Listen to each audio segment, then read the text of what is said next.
આપનું સ્વાગત છે। આજે આપણે ઇતિહાસના એવા પાના ખોલવા જઈ રહ્યા છીએ જેણે દક્ષિણ એશિયાનો નકશો હંમેશા માટે બદલી નાખ્યો।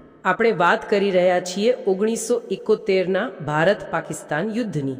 હા, એક એવું યુદ્ધ જે માત્ર 13 દિવસ ચાલ્યું, પણ એના અંતે એક નવા દેશનો જન્મ થયો, બાંગ્લાદેશ। અને આપણે જે સ્રોતોનો અભ્યાસ કરી રહ્યા છીએ એ સ્પષ્ટપણે દર્શાવે છે કે આ વાર્તાની શરૂઆત 1971માં નહીં પણ છેક 1947માં થઈ ગઈ હતી। બરાબર। ભારતના ભાગલા વખતે જ જ્યારે પાકિસ્તાન બન્યું ત્યારે તેના બે ભાગ હતા, પૂર્વ અને પશ્ચિમ, અને બંને વચ્ચે લગભગ 1600 કિલોમીટરનું અંતર। હા, પણ અંતર માત્ર ભૌગોલિક નહોતું, એનાથી પણ મોટું અંતર તો ભાષા, સંસ્કૃતિ અને એમ કહો ને કે રાજકીય વિચારધારાનું હતું। તો ચાલો આ સંઘર્ષના મૂળથી શરૂઆત કરીએ। પૂર્વ અને પશ્ચિમ પાકિસ્તાન, આ બે ભાગોમાં આટલો બધો તફાવત કેમ હતો? જુઓ, મુખ્ય મુદ્દો શક્તિ અને ઓળખનો હતો। પાકિસ્તાનની રાજધાની, સેનાનું મુખ્યાલય, બધી જ રાજકીય સત્તા બધું જ પશ્ચિમ પાકિસ્તાનમાં કેન્દ્રિત હતું।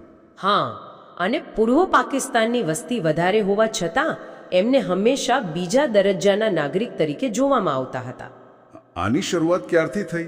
આ તો છેક 1950ના દાયકાથી શરૂ થઈ ગયું હતું, જ્યારે પશ્ચિમ પાકિસ્તાને બંગાળી ભાષાને અવગણીને માત્ર ઉર્દૂને રાષ્ટ્રભાષા બનાવવાનો પ્રયાસ કર્યો। ઓકે, એટલે બંગાળીઓ માટે આ એમની ઓળખ પર સીધો હુમલો હતો? બિલકુલ। દાયકાઓથી આ અસંતોષ અંદર જામી રહ્યો હતો। તો પછી એવું તો શું થયું કે 1970-71માં આ લાવા અચાનક ફાટી નીકળ્યો? એનું કારણ હતું 1970ની સામાન્ય ચૂંટણી। પાકિસ્તાનના ઇતિહાસની એ પહેલી નિષ્પક્ષ ચૂંટણી માનવામાં આવે છે। અને એના પરિણામોએ પશ્ચિમ પાકિસ્તાનના શાસકોને હચમચાવી દીધા। પૂર્વ પાકિસ્તાનના નેતા શેખ મુજીબુર રહેમાનની પાર્ટી અવામી લીગ, એમણે તો બહુમતી મેળવી લીધી હતી, ખરું ને? સ્પષ્ટ બહુમતી, 313 બેઠકોમાંથી 167 બેઠકો જીતી। એટલે લોકશાહીના નિયમ મુજબ શેખ મુજીબુર રહેમાન પાકિસ્તાનના આગામી વડાપ્રધાન બનવાના હતા। પણ પશ્ચિમ પાકિસ્તાનના નેતાઓ, ખાસ કરીને ઝુલ્ફિકાર અલી ભુટ્ટો, આ સ્વીકારવા તૈયાર નહોતા। કેમ? કારણ કે શેખ મુજીબુર રહેમાન તેમના પ્રખ્યાત 6 મુદ્દાના એજન્ડા પર ચૂંટણી લડ્યા હતા, જેમાં પૂર્વ પાકિસ્તાન માટે વધુ સ્વાયત્તતાની માંગણી હતી। હા, ભુટ્ટો અને સેનાના જનરલ યાહ્યા ખાનને ડર હતો કે જો મુજીબુર સત્તામાં આવશે તો પશ્ચિમ પાકિસ્તાનનું વર્ચસ્વ ખતમ થઈ જશે। એટલે એમણે લોકતાંત્રિક પરિણામને માનવાનો જ ઇનકાર કરી દીધો। બરાબર। નેશનલ એસેમ્બલીની બેઠક જ અનિશ્ચિત સમય માટે મુલતવી રાખી દીધી। પૂર્વ પાકિસ્તાનના લોકો માટે આ એક છેતરપિંડી હતી। અને જ્યારે લોકશાહીના દરવાજા બંધ થઈ જાય ત્યારે વિદ્રોહ શરૂ થાય છે, એવું જ થયું હશે? ચોક્કસ। પૂર્વ પાકિસ્તાનમાં મોટા પાયે વિરોધ પ્રદર્શનો અને હડતાળો શરૂ થઈ ગઈ। અને પરિસ્થિતિને કાબૂમાં લેવાને બદલે પાકિસ્તાની સેનાએ એમણે બળ પ્રયોગનો માર્ગ અપનાવ્યો। 25 માર્ચ 1971ની રાત્રે તેમણે ઓપરેશન સર્ચલાઇટ શરૂ કર્યું। ઓપરેશન સર્ચલાઇટ, આ નામ જેટલું સરળ લાગે છે તેટલું જ ભયાનક હતું। આ કોઈ સામાન્ય સૈન્ય કાર્યવાહી નહોતી, બરાબર? જરાય નહીં। આ એક પૂર્વ આયોજિત નરસંહાર હતો। એનો ઉદ્દેશ્ય બંગાળી રાષ્ટ્રવાદની ભાવનાને કચડી નાખવાનો હતો। કોને નિશાન બનાવવામાં આવ્યા? પાકિસ્તાની સેના અને તેમના સ્થાનિક સહયોગી રઝાકારોએ ઢાકા યુનિવર્સિટીના છાત્રાવાસો પર હુમલો કર્યો। બૌદ્ધિકો, પ્રોફેસરો, પત્રકારો અને હિન્દુ લઘુમતીઓને। હા, સ્ત્રોતોમાં જે આંકડા છે તે કંપારી છૂટાવી દે તેવા છે। કેટલા લોકો માર્યા ગયાનો અંદાજ છે? અંદાજ એવો છે કે 3 લાખથી 30 લાખ લોકો માર્યા ગયા અને 2 લાખથી 4 લાખ મહિલાઓ પર બળાત્કાર થયો। આ આંકડા તો સ્તબ્ધ કરી દે તેવા છે। આ યુદ્ધ નહોતું, આ તો પોતાના જ નાગરિકોનો સંહાર હતો। અને આ જ અત્યાચારને કારણે એક એવું સંકટ ઊભું થયું જેણે ભારતને સીધી રીતે આ સંઘર્ષમાં ખેંચી લીધું। શરણાર્થી સંકટ? હા। આ નરસંહારથી બચવા માટે લાખો લોકો સરહદ પાર કરીને ભારતમાં શરણ લેવા લાગ્યા। કેટલા લોકો આવ્યા હશે? લગભગ 80 લાખથી 1 કરોડ લોકો। ભારતના પૂર્વીય રાજ્યો પશ્ચિમ બંગાળ, ત્રિપુરા, આસામ અને મેઘાલયમાં। આટલા બધા લોકો અચાનક આવી જાય? એ તો કોઈ પણ દેશ માટે બહુ મોટો આર્થિક અને સામાજિક બોજ કહેવાય. બિલકુલ. ભારત માટે આ સ્થિતિ સંભાળવી લગભગ અશક્ય હતી. તો તે સમયે ભારત સરકારે શું પગલાં લીધા? વડાપ્રધાન ઇન્દિરા ગાંધી પર અમનું અંબળ દબાણ હશે. ઇન્દિરા ગાંધીએ પહેલા તો આંતરરાષ્ટ્રીય સ્તરે આ મુદ્દો ઉઠાવ્યો. તેમણે ઘણા દેશોનો પ્રવાસ કર્યો, મદદ માટે અપીલ કરી. પણ કોઈએ મદદ ન કરી. ના, કારણ કે અમેરિકા જેવા દેશો પાકિસ્તાનના પક્ષમાં હતા. કોઈ નક્કર પરિણામ ન આવ્યું. એટલે અંતે લશ્કરી કાર્યવાહીનો જ વિકલ્પ બચ્યો. હા, તેમણે સેનાના વડા જનરલ સેમ માણેકશોને બોલાવ્યા. અને અહીં એક બહુ પ્રખ્યાત કિસ્સો છે. પેલો જે માણેકશોએ ના પાડી હતી એ? હા, એપ્રિલ 1971માં ઇન્દિરા ગાંધીએ માણેકશોને તાત્કાલિક હુમલો કરવા કહ્યું, પણ માણેકશોએ સ્પષ્ટ ના પાડી દીધી. સેનાના વડાએ વડાપ્રધાનને ના પાડી? આ તો બહુ મોટી વાત કહેવાય. પણ તેની પાછળ એક મજબૂત સૈન્ય તર્ક હતો. માણેકશોએ સમજાવ્યું કે ચોમાસું નજીક હતું. અને પૂર્વ પાકિસ્તાન તો નદી નાળાવાળો વિસ્તાર છે. બરાબર. ત્યાં સેનાનું આગળ વધવું ખૂબ મુશ્કેલ બની જાત. એમણે તૈયારી માટે સમય માંગ્યો. અને ખાતરી આપી કે જો સમય મળશે તો જીત પાક્કી છે. હા, અને ઇન્દિરા ગાંધી તેમની વાત માની ગયા. મતલબ કે યુદ્ધની ભૂમિકા મહિનાઓ પહેલાથી જ બંધાઈ રહી હતી. ચોક્કસ. ભારતે આગામી કેટલાક મહિનાઓ સુધી બંગાળી લડવૈયાઓની મુક્તિ વાહિનીને તાલીમ અને હથિયારો પૂરા પાડવાનું શરૂ કર્યું. તો પછી સત્તાવાર રીતે યુદ્ધની શરૂઆત ક્યારે અને કેવી રીતે થઈ? સત્તાવાર શરૂઆત પાકિસ્તાને કરી 3 ડિસેમ્બર 1971ની સાંજે. ઓપરેશન ચંગીઝ ખાન. હા, પાકિસ્તાની વાયુસેનાએ ભારતના આગ્રા, અમૃતસર સહિત 8 એરબેઝ પર અચાનક હવાઈ હુમલા કર્યા. એમની ગણતરી શું હતી? એમને આશા હતી કે તેઓ 1967ના આરબ ઇઝરાયલ યુદ્ધની જેમ ભારતની વાયુસેનાને જમીન પર જ નષ્ટ કરી દેશે. અને ખબર છે, એ સમયે પાકિસ્તાની હુમલાનો એટલો ભય હતો કે આગ્રામાં તાજમહેલને ડાળીઓ અને કંતાનથી ઢાંકી દેવામાં આવ્યો હતો. સાચી વાત છે, જેથી તે દુશ્મન માટે નિશાન ન બને. આ જ બતાવે છે કે માહોલ કેટલો તંગ હશે. પણ પાકિસ્તાનનો આ દાવ તો નિષ્ફળ ગયો. સંપૂર્ણપણે નિષ્ફળ. ભારતને કોઈ મોટું નુકસાન થયું નહીં. ઉલટાનું, ભારતે આ હુમલાને યુદ્ધની જાહેરાત માની અને સંપૂર્ણ પાયે વળતો જવાબ આપ્યો. તે જ રાત્રે ઇન્દિરા ગાંધીએ રાષ્ટ્રને સંબોધન કર્યું અને યુદ્ધની જાહેરાત કરી. તો ભારતે આ હુમલાનો જવાબ કેવી રીતે આપ્યો? આપણી પાસે તો પૂર્વ અને પશ્ચિમ બંને મોરચે લડવાનો પડકાર હતો. ભારતીય રણનીતિ ખૂબ જ સ્પષ્ટ અને અસરકારક હતી.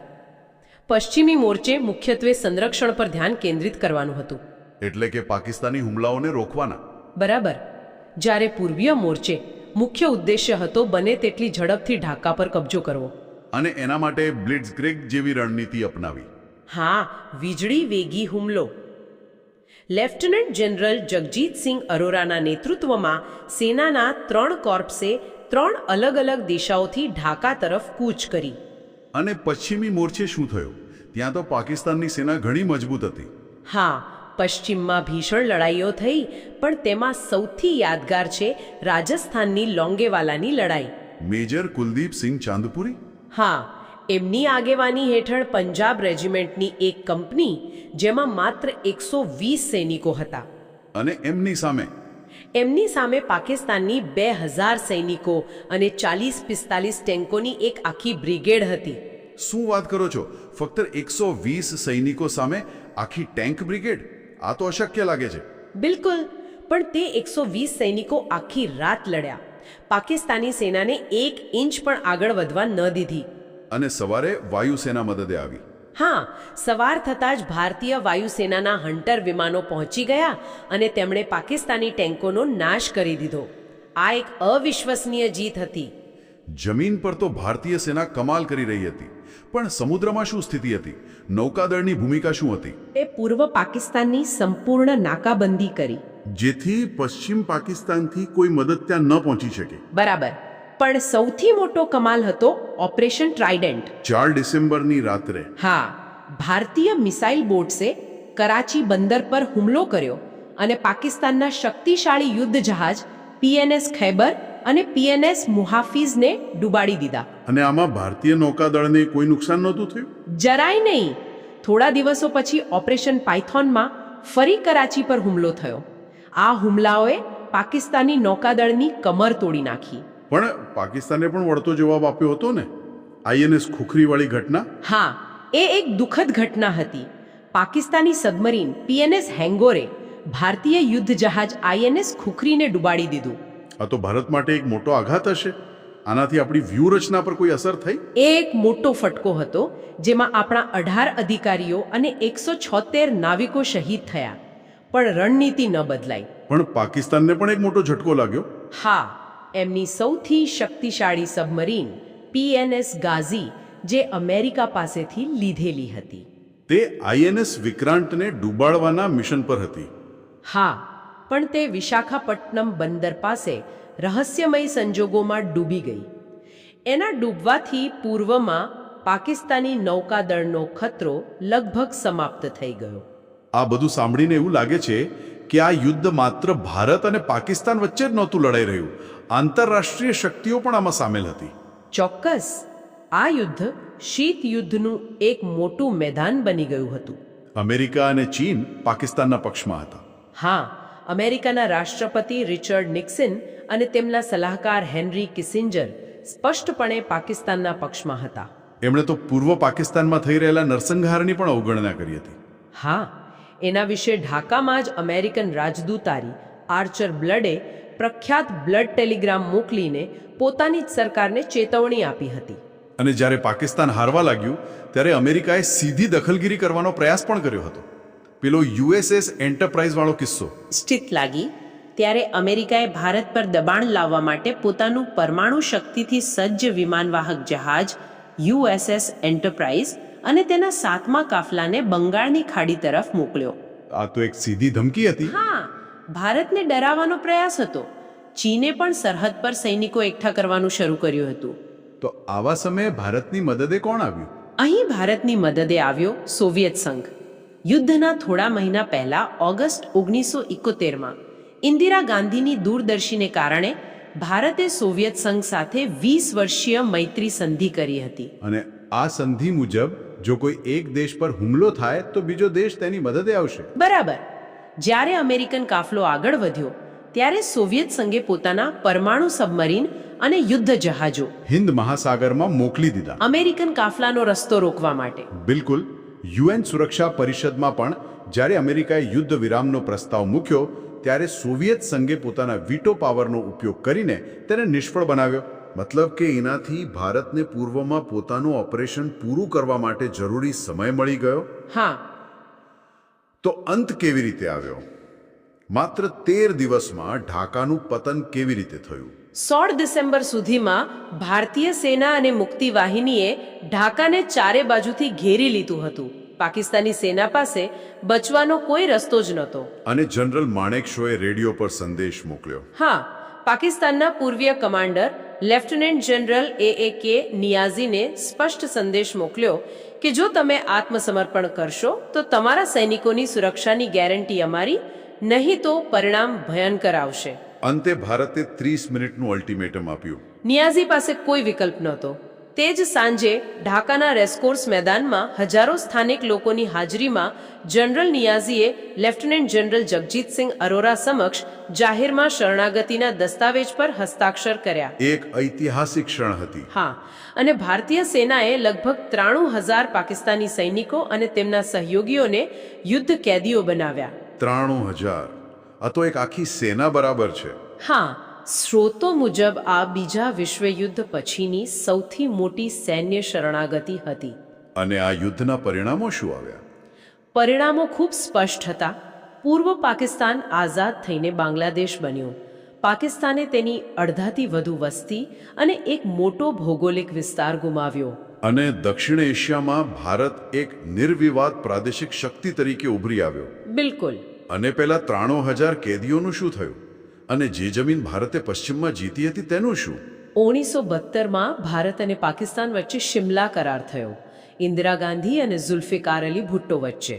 ઓકે. એ કરાર હેઠળ ભારતે સદભાવનાના પ્રતીક રૂપે પશ્ચિમી મોરચે જીતેલો લગભગ 15,000 ચોરસ કિલોમીટરનો વિસ્તાર પાકિસ્તાનને પાછો આપી દીધો. અને બધા 93,000 યુદ્ધ કેદીઓને પણ છોડી દીધા. હા, સહી સલામત પાછા મોકલી દીધા. જો કે આ કરારમાં ભારતે કાશ્મીરમાં યુદ્ધ વિરામ રેખાને નિયંત્રણ રેખા એટલે કે લાઇન ઓફ કંટ્રોલ તરીકે સ્થાપિત કરાવી, જે આજે પણ યથાવત છે. આમ 1971નું યુદ્ધ એ માત્ર એક સૈન્ય વિજય નહોતો, એક માનવીય હસ્તક્ષેપ પણ હતો જેણે લાખો લોકોને અત્યાચારમાંથી મુક્ત કરાવ્યા. સાચી વાત છે. તે ભાષા, સંસ્કૃતિ અને સ્વ ઓળખ માટેના સંઘર્ષની જીત હતી. બિલકુલ.